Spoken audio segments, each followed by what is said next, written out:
bit. Now, on behalf of the Socialists and Democrats group, I would like to call the chairman, Mr. Swoboda. Example of Mr. Daul.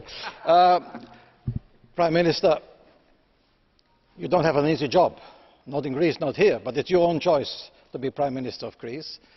But I must say at the beginning, we believe in the Greek presidency. I really detest the many prejudices, the many suspicions against your country having the capacity to lead a Greek presidency. You did it in the past, and you will do it more, and you will fully support this Greek presidency, because it's an important one, not only for Greece, but also for Europe. And I want to also say very clearly, because there are other rumors and myths, Greece did a lot of reforms already in the past. I've been quite often in Greece, and I know that you did a lot of very hard and difficult reforms. And what is even more important, that you know, all of you from the government here, know that it's not the end of the reform process, but rather the beginning of the reform process. You will perhaps not earn politically out of it. You, our friends from PASOK, but it is important to do the reforms. But we have to help. You thanked here us, the Commission, the Council and us. We have to do more. For example, as Mr. Venizelos rightly said, why does Greece have to pay back all the debt so quickly? For example, Germany and Austria had nearly 100 years' time to pay back some of their debts. So let's be honest. Let's be helpful to Greece concerning also the payment of debts. So reform is necessary, yes, that's true. But what is not necessary is that some of the demands of the Troika are totally unacceptable, and the method is not acceptable. Mr. Barroso, Mr. President of the Commission, it's always nice words about the social networks, employment we have to do, but many of the demands, not all, but many of the demands of the Troika are not acceptable because they are rather destructing and destroying the social network, and that is not acceptable for us. I don't want to go into details. You know them perfectly well, and the Greek colleagues know it perfectly well. And if your Vice President, Mr. Rehn, was this week in the Economic Affairs Committee, he made things even worse with some of his remarks. And when he says everything is agreed with the Troika in the member countries, yes. If you have a pistol here, and you ask somebody, do you agree with my demands? And he says yes to survive. This is also an agreement, but it's not a fair agreement, and therefore the Troika has to be phased out. And the same, and let me be very clear, the same fight against the Troika we will lead against these so-called contractual agreements. Because this is another way to bring in the Troika method by the back door. We want the community method. We want the democracy in this relationship between the Commission and European Union member countries. This is what we are fighting for. And of course we want the social model implemented. Let me come to the situation in Europe. Yes, there are slight improvements. We're happy. In some of the countries, and happy about especially the improvements in Greece. But it's the unemployment situation which is still a disaster. And some people, you mentioned it at least today, President Barroso, and some forecasts say it will even grow in 2014. We are not the danger of inflation, we have the danger still of deflation. We have the danger of deflation in many of the countries because not enough is done to create jobs. And here I agree fully also with what Mr. Daul said. We have still banks who don't bring the money, the cheap money they get from the European Central Bank, to the industry, to the business where the jobs have to be created. And therefore we demand from the central banks to go and to lead the money where the money is needed. The central bank, also the European Central Bank, has to act. We're happy about what they did, but they have to go on and to do even more. Now let me come to the banking union, apropos bank. I'm happy that Mr. Stonaras is here. The banking union proposals are not acceptable for us. They are not acceptable for us. They were not even acceptable for the majority of the EU countries.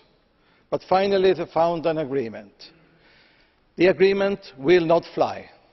Because this Parliament, and we see the strong words from all groups, this Parliament will not accept the banking union as it is. We need radical changes of this banking union. It is a too complicated process.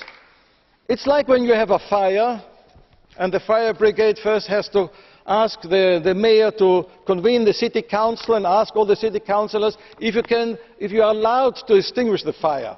And then you go to the house and all the neighbours say, can you give me some water? Can you give me some water in order that I can extinguish the fire? This is not serious. This is not possible, and therefore you see the real strong determination of this House. We need radical changes. And I ask the Greek Presidency to be helpful, because we can only do it with you and the Commission to be helpful. Anyway, if you look, and this is very important also for the Greek Presidency, because another issue which I cannot deal with in detail is, for example, the data protection. All these bilateral approaches. Now, what did the Americans say to the Germans when the Germans said we want a no-spy agreement? They said no. No to a no-spy agreement. That was the no, not no to spying. And therefore we need a European approach. We wait already for months for the Council to come to the negotiation table on data protection. This is necessary, and I hope the Greek Presidency can help in this way. Let me now come to the freedom of movement debate in Europe. It's a very interesting debate. Some politicians, including Mr. Cameron, said, we have figures which demonstrate how enormous the misuse of our social benefits are. Now I read in the papers, in the news today, Mr. Cameron, he asked the minister to postpone the publication of data after the European election. Why? Because there are no data which are proving massive misuse and abuse of social benefit. Thank Mr. Cameron. Now he says very clearly what he said before was wrong, and that is a good news at least. But I don't deny that there are problems. There are some problems. But let's fight the real problems. All the member countries, and the Commission made it clear this week, can do their job in preventing abuse of social benefits. Let's do it. If the countries don't do it, don't finger out and point to Brussels. Point to their own capital, where they have to do their job to prevent the abuse. But what is even more important is to prevent the social dumping we have in Europe. Because some companies misuse workers for undercutting the salaries, for undermining the standards and working conditions. Here we have to have a change. And we want a real posting of workers directive which is fighting social dumping. And therefore, and I will conclude with that, and therefore we have now directive implementation. Maybe we can find a solution. I want also the Greek Presidency to help here. But what we need really, at least in the new Parliament, is a new posting of workers directive. We really can fight the undermining of salaries and of social conditions. And the last remark, Mr. Prime Minister Samaras, you are not from our political movement. Nobody is perfect, as already has been said. But you know the social situation in your country, and we expect that what you said at the end of your speech about Europe is valid, and we fully support it.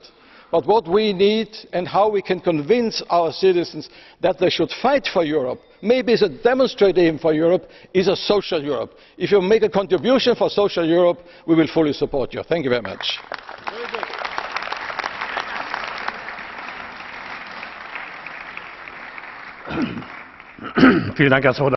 Thank you very much, Mr. Swoboda. Ladies and gentlemen, we're always delighted to see people in the gallery. We have members of the public here who are participating in